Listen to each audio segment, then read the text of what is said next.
CM Dhami की cabinet का बड़ा फैसला, चार धाम के नामों का दुरुपयोग रोकने के लिए बनेंगे कड़े कानून।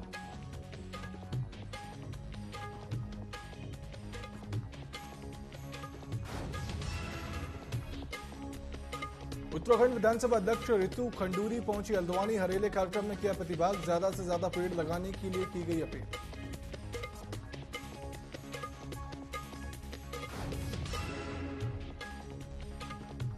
उत्तराखंड कांग्रेस के पूर्व अध्यक्ष गणेश गोदियाल ने सोना प्रकरण पर की बात, केदारनाथ धाम में सोना चोरी के मामले में सीबीआई जांच कराने की मांग।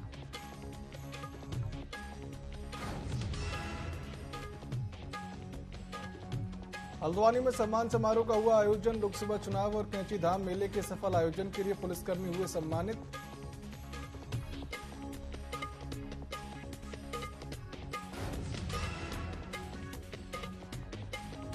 देहरादून में मानसून के साथ डेंगू का प्रकोप बढ़ने की संभावना, स्वास्थ्य विभाग ने डेंगू की रोकथाम के लिए लोगों को किया जागरूक।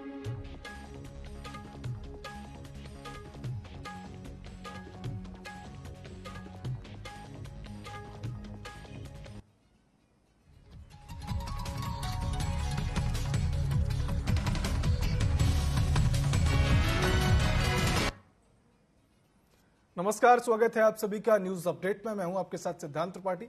रुक करते सीधा खबरों की ओर, जहां मुख्यमंत्री पुष्कर सिंह धामी ने उत्तराखंड सकल पर्यावरण उत्पाद सूचकांक का शुभारंभ किया। इस दौरान उन्होंने बताया कि उत्तराखंड पहला राज्य है जो कि जीडीपी की तर्ज पर जीईपी इंडेक्स जारी करेगा। साथ ही बताया कि सरकार के इस फैसले से इकोनॉमी के साथ ही इकोलॉजी का संतुलन बनाया जाएगा। इस सूचकांक से पर्यावरण संरक्षण के प्रति चेतना भी बढ़ेगी।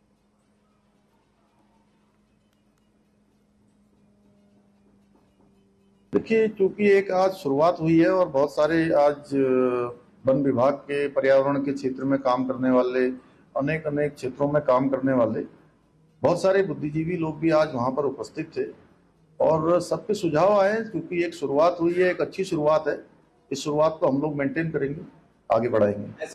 नहीं, अभी चूंकि एक जो हम विकास कर रहे हैं या हम जीईपी में अपना योगदान दे रहे हैं, उस योगदान में हम के बराबर कर रहे हैं, उसका एक आंकड़ा आया हुआ है, वो आपको अलग से दे देंगे। श्रीनगर के राजकीय मेडिकल कॉलेज के बेस चिकित्सालय में राज्यपाल लेफ्टिनेंट जनरल गुरमीत सिंह ने कार्डियक कैथ लैब का लोकार्पण किया, जिसकी लागत लगभग 6 करोड़ 35 लाख बताई जा रही है। वहीं राज्यपाल ने कहा कि स्वास्थ्य सुविधाओं में तेजी से सुधार हो रहा है। सरकार चिकित्सालय में कार्डियक कैथ लैब के साथ साथ सुपर स्पेशलिस्ट सेवाएं प्रदान करने के सतत प्रयास कर रही है।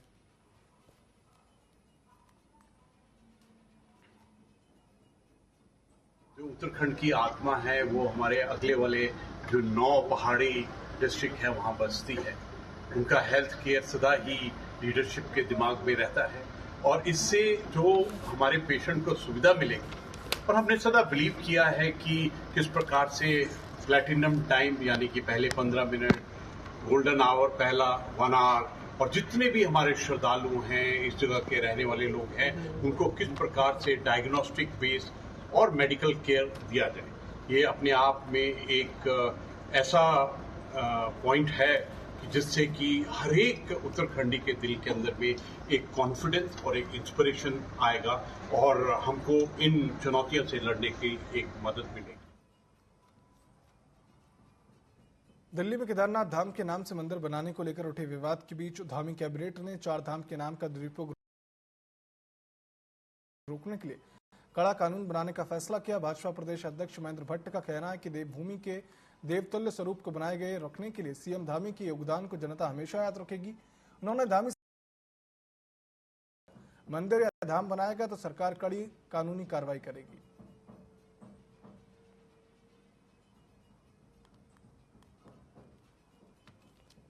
कल का ऐतिहासिक निर्णय हुआ है। मंदिर बनने पे कहीं रोक टोक नहीं, श्रद्धा के हिसाब से व्यक्ति अपना मंदिर, अपने आराध्य देव का मंदिर बना सकता है।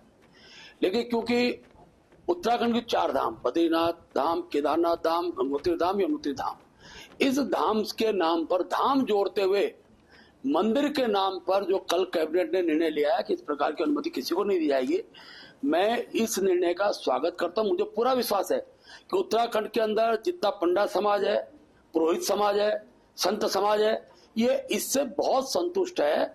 और जो उनकी एक प्रकार की भ्रांति फैलाने का जो प्रयास कुछ लोगों द्वारा किया गया, उस पर एक सीधा एक प्रकार से पटाक्षेप इस विषय का बनता है। मंदिर बनने उत्तराखंड कैबिनेट में राज्य के चारधाम और अन्य प्रमुख मंदिरों के नाम से ट्रस्ट समिति गठित करने के खिलाफ कठोर विधिक प्रावधान का निर्णय लिया है।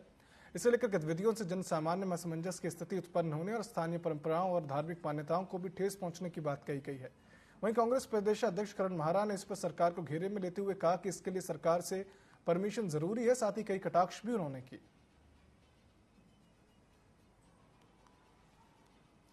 पौराणिक मंदिर उनके लिए अपने कुछ ट्रस्ट या इस प्रकार के संस्थाएं बना रहे हैं जिससे भ्रांति उत्पन्न हो रही है। तो ऐसे में हमने, चूंकि हमारी जो पौराणिक महत्ता है वो बनी रहे, जो लोगों की आस्था है उसमें किसी प्रकार की भ्रांति न हो, तो एक प्रस्ताव कल कैबिनेट ने पास किया है। माननीय मुख्यमंत्री जी ने बहुत सख्त हिदायत दी है कि अब इस प्रकार के कोई भी ट्रस्ट, कोई भी संस्था यदि बनाएगा तो निश्चित रूप से उसके खिलाफ कार्रवाई होगी।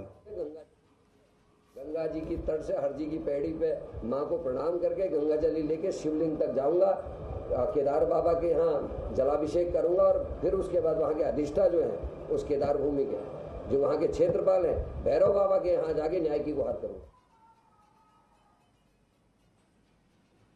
उत्तराखंड विधानसभा अध्यक्ष रितु खंडूरी नैनीताल जिले के दौरे पर हैं और इसी कड़ी में रितु खंडूरी हल्द्वानी पहुंची, जहां उन्होंने हरियाली कार्यक्रम में प्रतिभाग किया और हरियाली के त्योहार की सभी लोगों को शुभकामनाएं दी। उन्होंने कहा कि उत्तराखंड के अंदर अधिक से अधिक पेड़ लगाएं और पर्यावरण को सुरक्षित करने में हम अपनी भागीदारी को सुनिश्चित करें। बद्रीनाथ और मंगलौर सीट पर विधानसभा उपचुनाव में बीजेपी को मिली हार पर रितु खंडूरी ने कहा कि इस मामले पर उनका बोलना उचित नहीं है, लेकिन हमें अपने जीवन में जीत और हार से कुछ न कुछ सीखना जरूर चाहिए।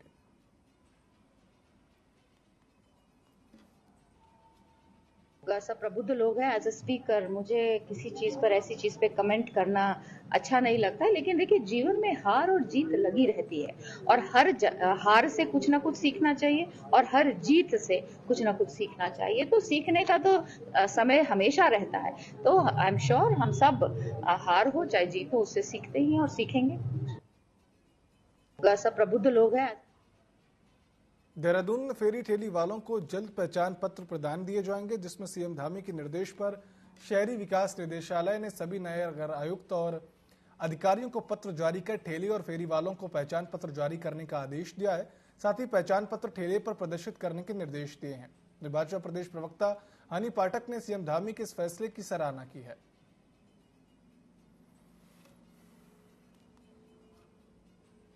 देखिए, ये जो उत्तराखंड सरकार में हमारे यशस्वी मुख्यमंत्री श्री पुष्कर सिंह धामी जी ने ये सत्यापन का फैसला लिया है, रेहड़ी पटरी वालों के लिए लाइसेंस का फैसला लिया, ये पूरी तरीके से स्वागत योग्य है। क्योंकि अगर लाइसेंस मिलता है उनका, तो लाइसेंस हमेशा सत्यापन के उपरांत ही मिलेगा।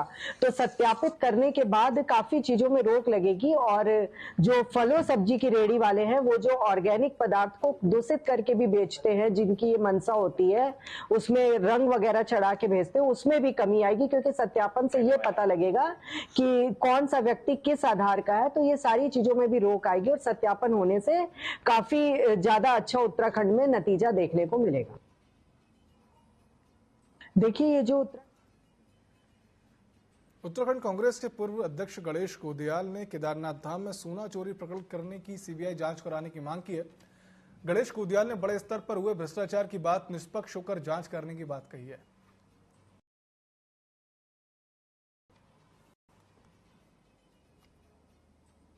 मैंने ये कहा कि भाई आप जो भी सोना दोगे उसको उसकी जांच के लिए कि ये कितना है और इसकी क्वालिटी क्या है, इसके लिए मैं भारत सरकार की एजेंसी एमएमटीसी को थर्ड पार्टी इंस्पेक्टर रखूंगा। और चूंकि देने वालों ने वो बात नहीं मानी, इसलिए मैंने वो काम नहीं होने दिया। अब चूंकि जब मैं हटा और उसके बाद ये काम हो गया, तो यकीनन मैं गारंटी के साथ कह सकता हूं कि वहां पर गोलमाल हुआ है।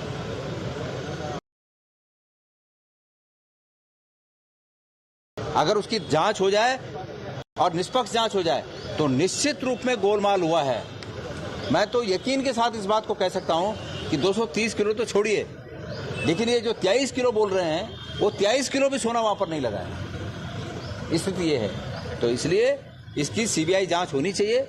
इसमें भारत सरकार की एमएमटीसी को शामिल करना चाहिए और राजनीतिक लोगों को, राजनीतिक पक्षों को, चाहे वो कांग्रेस हो, चाहे बीजेपी हो, चाहे हम हो, कोई दूसरे हो, उसमें हस्तक्षेप न करते हुए एमएमटीसी और सीबीआई को तटस्थ होकर बिना किसी के प्रेशर में आए हुए उसकी जांच करनी चाहिए। काशीपुर नवीन अनाज मंडी में धान की तुराई को लेकर मंडी के आड़ती और पल्लेदारों में आपसी कहासुनी हो गई। देखते देखते विवाद इतना बढ़ गया कि आड़ती ने पल्लेदारों पर फायरिंग कर दी, जिससे 2 पल्लेदार गोली लगने से गंभीर रूप से घायल हो गए। सूचना के बाद मौके पर पहुंची पुलिस ने दोनों घायलों को जिला अस्पताल में भर्ती कराया। वहीं प्राथमिक इलाज के बाद एक पल्लेदार मजदूर की गंभीर हालत को देखते हुए उसे हायर सेंटर रेफर कर दिया गया। वहीं मंडी के अन्य पल्लेदारों ने घटना के बाद आरोपी की जमकर पिटाई भी की और मंडी गेट को बंद कर दिया। इस दौरान उन्होंने आरोपियों की पिस्टल का लाइसेंस निरस्त करने की मांग को लेकर मंडी गेट पर जाम लगा दिया। फिलहाल पुलिस ने आरोपी आरती और उसके पिता को हिरासत में ले लिया है।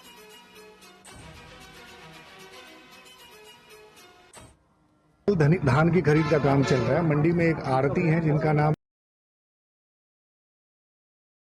वीरेंद्र, कहा सुनी हुई, जिसमें जो प्राथमिक तौर पे जानकारी मिल रही है, ये जो वीरेंद्र है, इनके बेटे मोहित ने अपनी लाइसेंसी पिस्टल अभी पता चल रहा है कि निकाल करके और वहां पे फायर जोक दिया। पौड़ी जिले में शिक्षा विभाग ने बड़ा एक्शन लिया है। दरअसल सोशल मीडिया पर शराबी शिक्षक का वीडियो वायरल होने के बाद शिक्षा विभाग हरकत में आ चुका है, जिससे विभाग ने शिक्षक पर जांच बिठाई है और जांच रिपोर्ट मिलते ही शिक्षा अधिकारी ने शराबी शिक्षक को सस्पेंड कर दिया है।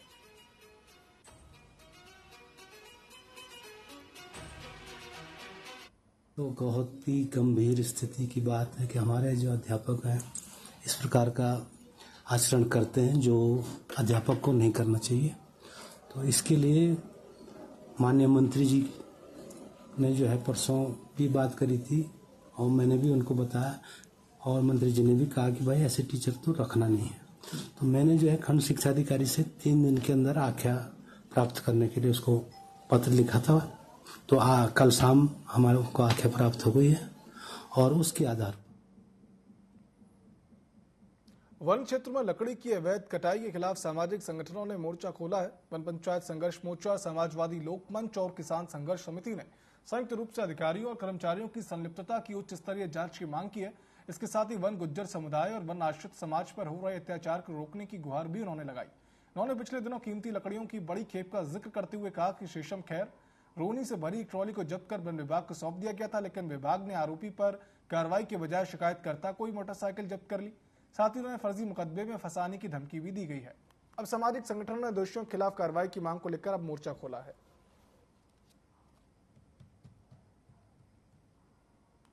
जंगल के भीतर जो लोग रह रहे हैं उन लोगों के अधिकारों के लिए वन अधिकार अधिनियम 2006 में लाया गया था और देश के कई सारे हिस्सों में इन सब लोगों को हक मिले हैं। ये लोग खेती भी कर रहे हैं, मकान भी बना रहे हैं, लेकिन उत्तराखंड के भीतर वन विभाग लगातार ये कोशिश कर रहा है कि वन अधिकार अधिनियम के भीतर हक न दे करके इन लोगों को इविक्ट कर दिया जाए। इन लोगों को नोटिस दिए जा रहे हैं और लोगों को बाहर किया जा ने लोगों को नोटिस थमा करके बाहर किया है। हालांकि वो सब मामले अभी हाईकोर्ट के भीतर या उच्च अदालतों में भी चल रहे हैं। जंगल के यूपी की तर्ज पर अब उत्तराखंड में भी कांवड़ मेले के दौरान सड़क किनारे लगने वाली अस्थायी दुकानों में मालिकों और इनके काम करने वालों को अपना सत्यापन कराना होगा। दरअसल बीते दिनों यूपी में कांवड़ मेले के दौरान इन अस्थायी दुकानों के बाहर प्रोपराइटर का नाम लिखना जरूरी कर दिया गया है और ऐसे में अब उत्तराखंड भी इन अस्थायी दुकानों, होटलों और ढाबों के मालिकों और काम करने वालों का सत्यापन करना शुरू कर चुका है।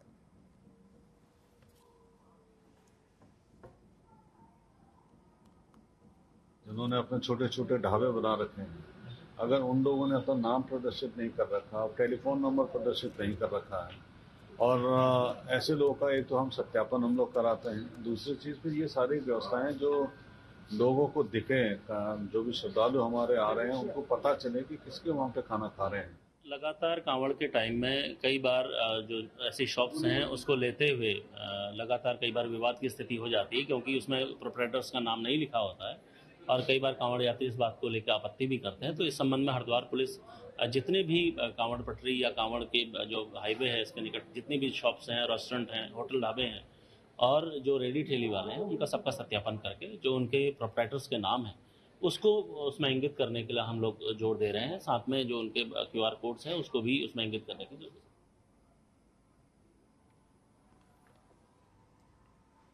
हल्द्वानी में पुलिस प्रशासन ने बीते महीनों में लोकसभा चुनाव और कैंची धाम मेले के सफल आयोजन में अपना योगदान देने वाले पुलिसकर्मियों को सम्मानित किया। इस दौरान कुमाऊं कमिश्नर दीपक रावत, DIG योगेंद्र सिंह रावत और वरिष्ठ पुलिस अधीक्षक प्रहलाद नारायण मीणा मौजूद रहे। साथ ही सम्मान समारोह में लोक गायक इंदर आर्य ने सांस्कृतिक कार्यक्रम प्रस्तुत किए। मौके पर पहुंचे कुमाऊं कमिश्नर और DIG ने बेहतर कार्य करने वाले कर्मचारियों और अधिकारियों को प्रोत्साहित करने की बात कही है। जितने भी फोर्सेज हैं, जो वर्दीधारी लोग हैं, उनमें परंपरा है कि जब भी कोई बड़ा काम हम लोग करते हैं उसके बाद में एक बड़े खाने की परंपरा है। तो चूंकि पिछले 6 महीने में नैनीताल पुलिस 3-4 बड़े चैलेंजेस से गुजरी है और जो पुलिस के जितने भी अधिकारी कर्मचारी हैं उन्होंने बखूबी अपने दायित्व का निर्वहन किया है। तो उन्हीं सबको मद्देनजर रखते हुए आज हमने पुलिस के जो कर्मचारी अधिकारी हैं जिन्होंने अपने विशिष्ट कार्यों का निर्वहन किया है उनको सम्मानित करने के लिए आज ये आयोजन किया और इसमें हमने लगभग 125 कर्मचारी और अधिकारी जो हैं वो चाहे PSC के हों, होमगार्ड के हों या नैनीताल पुलिस के या बाहर के जनपदों के हों। इसमें चाहे लोकसभा के इलेक्शंस हो, हमारे कैंची धाम का मेला हो, उससे पहले जो एक घटना घटी थी यहाँ पे उसको लेके बात हो, काफ़ी मेहनत की और काफ़ी मुस्तैदी से पुलिस ने यहाँ पे काम किया है। इसमें ये बहुत अच्छा होता है कि बीच बीच में हम सम्मान भी करें, उत्साहवर्धन भी करें, थोड़ा रूटीन लाइफ से ब्रेक भी लें। अच्छा इनिशिएटिव है। यहाँ पे 128 हमारे जो कर्मचारी हैं, ऑफिसर्स हैं, उनको आज सम्मानित किया गया और इसका ये मतलब नहीं है कि और लोग अच्छा काम नहीं कर रहे हैं। ये एक सिंबॉलिक वैल्यू, एक टोकन जेस्चर है कि हमने उनको सम्मानित किया है और मैं पुनः नैनीताल पुलिस को इसके लिए बहुत बहुत बधाई देना चाहूँगा। कई महीनों में जो एक विशिष्ट घटनाएं हुई हैं जिसमें कि पुलिस को काफ़ी, जिसको बोलते हैं, एक्स्ट्रा एफर्ट करने पड़े थे, उसको रिकॉग्नाइज करने के लिए और उसमें जो उत्कृष्ट कार्य जो लोगों ने किया है उनको यहाँ पर सम्मानित करने के लिए कार्यक्रम किया गया था। पिछले दिनों जैसे कि आप जानते हैं लोकसभा का चुनाव जो कि एक बहुत बड़ी चुनौती थी, बिल्कुल जिसको बोलते हैं कि विद 0 एरर वो खत्म हुआ। इसके साथ साथ जो ये यात्रा सीजन खत्म हुआ, संपन्न हुई है और निश्चित रूप से पुरस्कृत करने से, सम्मान देने से जहाँ एक और उत्साह की वृद्धि होती है कर्मचारियों और अधिकारियों में। देहरादून में मानसून के साथ ही डेंगू का प्रकोप बढ़ने की भी संभावना बढ़ चुकी है। दरअसल स्वास्थ्य विभाग ने डेंगू की रोकथाम के लिए लोगों को जागरूक कर घर घर जाकर लार्वा को नष्ट किया है और देहरादून CMO ने डेंगू के लार्वा को नष्ट करने के लिए आशा कार्यकर्ताओं को भी निर्देश दिए हैं।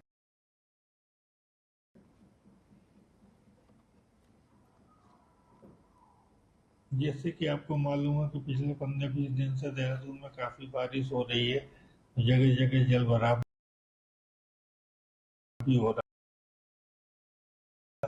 बना ली गई थी, जिसमें हमारी 591 आशाएं तथा 25 आशा फैसिलिटर इसमें कार्य कर रही हैं, जो लोगों के घरों में जा जाके लोगों को जागरूक भी कर रही है।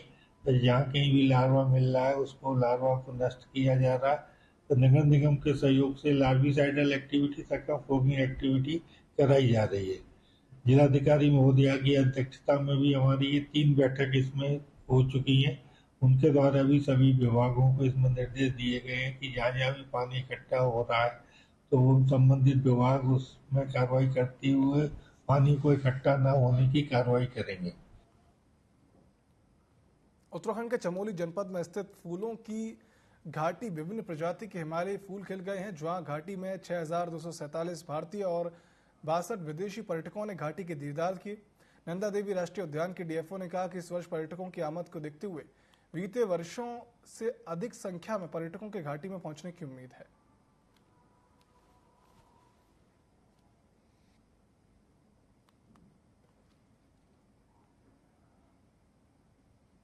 प्रदेश भर में लगातार भारी बारिश का दौर जारी है। दरअसल मौसम विभाग ने कुमाऊं के अधिकांश जिलों में ऑरेंज अलर्ट और वही राजधानी देहरादून सहित अधिकांश जिले व मैदानी इलाकों में येलो अलर्ट जारी किया है। मौसम विभाग ने कहा कि इस दौरान नदी नालों के आसपास जाने से बचें, साथ ही आवागमन पर भी सतर्कता बरतें।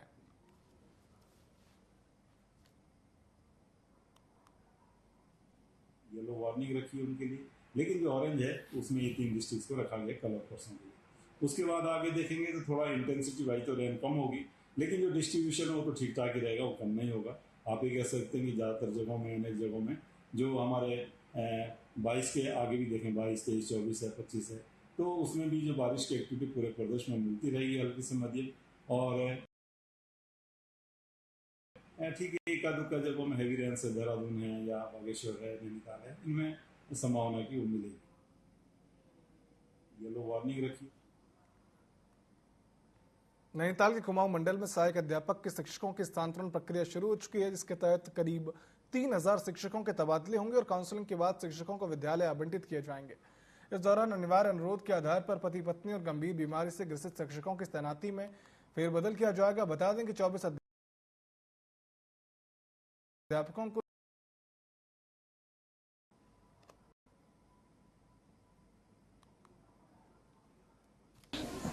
पद स्थापना के लिए काउंसलिंग के माध्यम से यहाँ पर सभी जो हमारे अध्यापकगण हैं उनको आमंत्रित किया गया है। आज काउंसलिंग का प्रथम दिवस है, तो हमारी जो काउंसलिंग है एलटी स्थानांतरण से संबंधित 19 जुलाई से लेकर के और 24 जुलाई तक ये काउंसलिंग प्रक्रिया संपादित के लिए जो चिन्हित हमारे कार्मिक हैं जिनके स्थानांतरण होने हैं, तो उसमें सामान्य शाखा और महिला शाखा दोनों संवर्ग के अध्यापकों को बुलाया गया है। और साथ ही आज अपराह्न में जो अनुरोध की जो श्रेणियां महिला संवर्ग में सभी श्रेणियां 7 श्रेणी महिला संवर्ग में जो अनुरोध की है उसमें सभी महिला संवर्ग के जो हमारी अध्यापिकाएं हैं उनको बुलाया गया है। ऋषिकेश बद्रीनाथ राष्ट्रीय राजमार्ग पर सिग्नेचर ब्रिज का एक छोर धराशायी हो गया। गनीमत यह रही कि जिस समय पुल गिरा उस समय कोई भी मजदूर काम नहीं कर रहा था, वरना एक बड़ा हादसा हो सकता था। हालांकि रुद्रप्रयाग जिला प्रशासन ने इस घटना में जांच के आदेश दे दिए हैं। बता दें कि नरकोटा में 110 मीटर लंबा यह पहला सिग्नेचर ब्रिज 66 करोड़ रुपए की लागत से बनाया जा रहा है। वर्ष 2021 से इसका निर्माण कार्य चल रहा है। वहीं वर्ष 2022 में भी इसका बेस गिरा था। हादसे में 3 मजदूरों की मौत भी हो गई थी। उसके बाद भी कंपनी ने सबक नहीं लिया और इस दौरान पुल का निर्माण कार्य लगातार चल रहा था। लेकिन गुरुवार दोपहर अचानक पुल के एक छोर पर लगा टावर ढह गया। अभी तो कारणों का पता तो नहीं चल पा रहा है। तो ये 4:15 की घटना है और जिसमें कि कम से कम 40 लेबर काम करते थे और जो भी किसी भी प्रकार की मतलब कैजुअलिटी या किसी प्रकार की किसी को भी कोई भी चोट वगैरह नहीं आई और सभी सुरक्षित हैं। जो इनका निर्माण कार्य किया जा रहा है, NHAI के अधिकारी भी इस पर ध्यान नहीं देते हैं और यहाँ जो ये पुल बन रहा है इसके ठीक नीचे शिवालय है। इन्होंने शिवालय में भी विगत 3 वर्षों से बड़ी गंदगी कर रखी है। इन्होंने शिवलिंग को भी मिट्टी से पूरा ढक दिया था, किसी तरीके से हमने सफाई की है। तो अभी सावन का माह लगा हुआ है, अगर वहाँ श्रद्धालु रहते हैं ऊपर से ये ब्रिज टूटता तो जनहानि सुनिश्चित थी। आज अभी शाम को 4:15 बजे की घटना है। ये एक ब्रिज जो है आपका ये इसका इरेक्शन टावर कोलैप्स हो गया। तो इस संबंध में आप देखेंगे कि अभी आप जो इसका फाउंडेशन है वो तो इंटैक्ट है, कि इरेक्शन टावर आपका कोलैप्स हुआ है। तो अब टेक्निकल कमेटी बैठेगी इस पर आपका, जैसा मुझे एक्जन साहब ने बताया। तो टेक्निकल कमेटी पूरे स्ट्रक्चर का एक बार आपका टेक्निकल इंस्पेक्शन करेगी कि क्या खामियां रही, क्या तकनीकी खामियां क्या रही। उसके बाद आपका जो है कार्रवाई इसमें अमल में लाई जाएगी। अभी तो कारणों का पता तो नहीं चल।